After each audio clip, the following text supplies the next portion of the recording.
Hello, friends and family. And for those of you who don't know, my name is Preston Hogue, and I go to Northwood Baptist Church in Charleston, but I go to Emory University in Atlanta. And this past week was my spring break, and I went to Chicago through a program called or a organization called InterVarsity Christian Fellowship um, to do a program in Chicago called the Chicago Urban Program. Um, And first of all, before I start giving you my report, oh yeah, I'm making this video to tell you about my trip because I'm probably not going to come back home to Charleston until the end of the semester, which is like May. So I wanted to tell you about it before then, which is why I made this video. But first of all, if you're watching this, it means you've probably contributed to something before the trip. So I want to say thank you very much for taking the time to pray for me, to think of me, to consider my needs. I'm very grateful for your prayers throughout the week, beforehand, after, and before, during, and now after as well. I really appreciate your prayers. And also to those of you who contributed financially to my trip, I'm thinking specifically of Sunday school class at Northwood, the ladies to Sunday school class led by Miss Bonnie Morgan. Um, Thank you very much for your financial support, and some other people contributed it as well. But I'm very thankful for your commitment to me and the ways that you've blessed me in the past, and now the ways that you're blessing me now.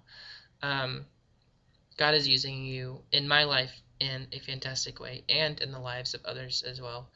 Um, Hopefully, as you'll learn from this experience.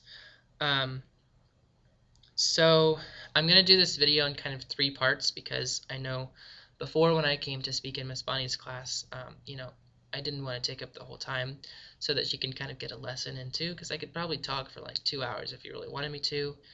Um, but I'm going to try to be mindful of your time, so I've kind of divided this up into like three parts.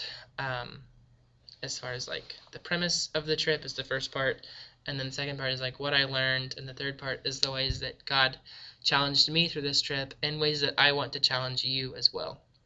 So after, I'll tell you when like the first part and second part are over, so that if you want to, you can stop the video and then like resume it next week where we left off.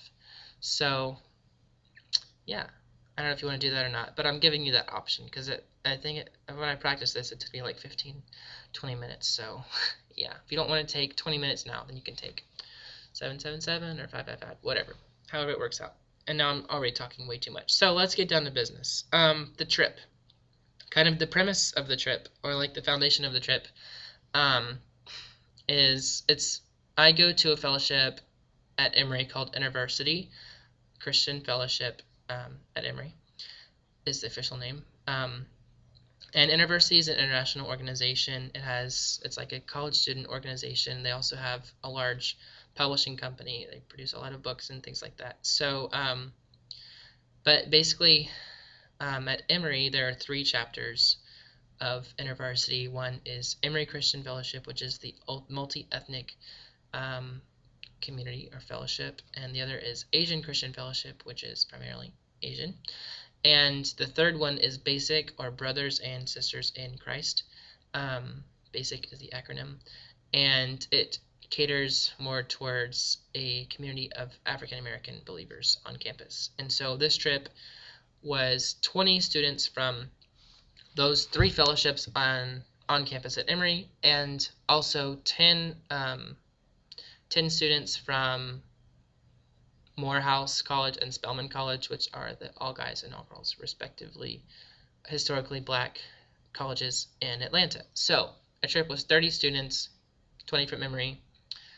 But by the end of the trip, we were all like best friends anyway. So that's who was on the trip and where we went. We went to Chicago, hence the name Chicago Urban Program, but specifically the community of Austin, which is an urban neighborhood on the west side of Chicago. And if you know anything about Chicago, then you know that like the north, generally speaking, the north is like mostly white suburbs. The south is like historically has been all black, African American, like suburbs neighborhoods. The west is kind of a mix, but mostly black and there's like Hispanic community. Whoops, my computer just kind of, sorry about that. Computer went to sleep. Um, so anyways, Austin is a primarily African American neighborhood. Um, and by primarily, I mean like 99.9%, 99.99% even. There's like lag on the video. Sorry. Okay, I'll just continue though. Um, and like for instance, the high school that I was working in, I was talking to the teachers. They said there's not a single white student in the high school. So I mean, it may even be like 100% African American.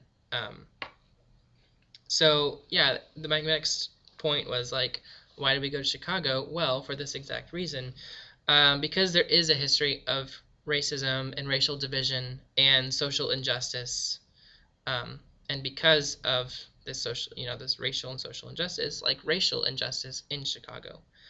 So, like the whole idea of the trip was for us to live in a not so nice part of town, very urban environment with lots of drugs and gang violence. And so, yeah, we were taking our lives into our own hands by living in this neighborhood, literally, not even kidding.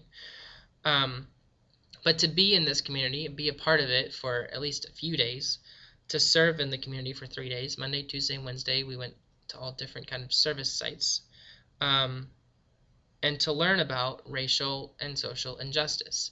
So that's kind of the idea behind what we were doing, and that is what we were doing.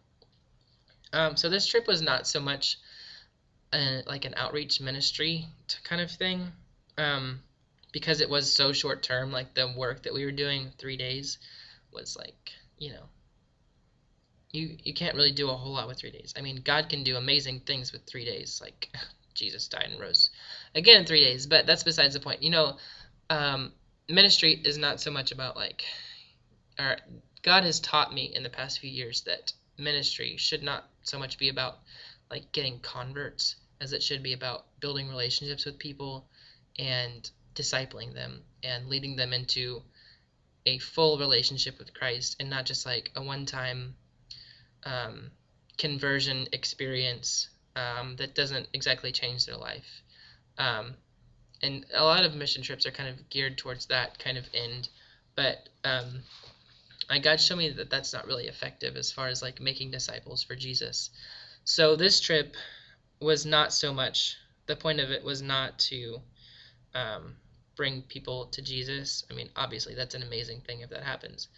But for instance, I was working in a public school, so um, I didn't have as much leeway in that setting to share my faith with people. So, not to say that I didn't live for Jesus and share my faith in that way, but okay, I'm getting off track. So basically, it's a short-term trip, um, which was more focused on like teaching us and giving us an experience about what we were doing there. So I've kind of wasted a lot of time just now. But anyways, this is the end of part one. You can now flip your tape over. No, I'm just kidding. That's the end of part one. So if you want to stop now, then you can. But if you want to keep going, because I'm just so charismatic and so interesting, then you can continue going and listening to me. Okay, so if you're starting back for the first time, I talked before about what CUP was, and it was in an urban setting learning about racial injustice. That recaps half part one. Okay, so now to part two. What I learned while I was there, or what I was taught, like, yeah. So the point of the trip was to understand racial and social injustice. Oh, just kidding. Scratch that. Okay, so for us to be able to understand racial injustice and social injustice, we had to kind of understand our own race or ethnicity and our own social standing. So a lot of the people there were white. Um, so we had to explore like what it means to be white, and like how that plays into our daily lives and how that plays into contributing to a multi-ethnic community. And so for a lot of white people, and I thought this too, like, I don't know, I don't really have a culture, I don't claim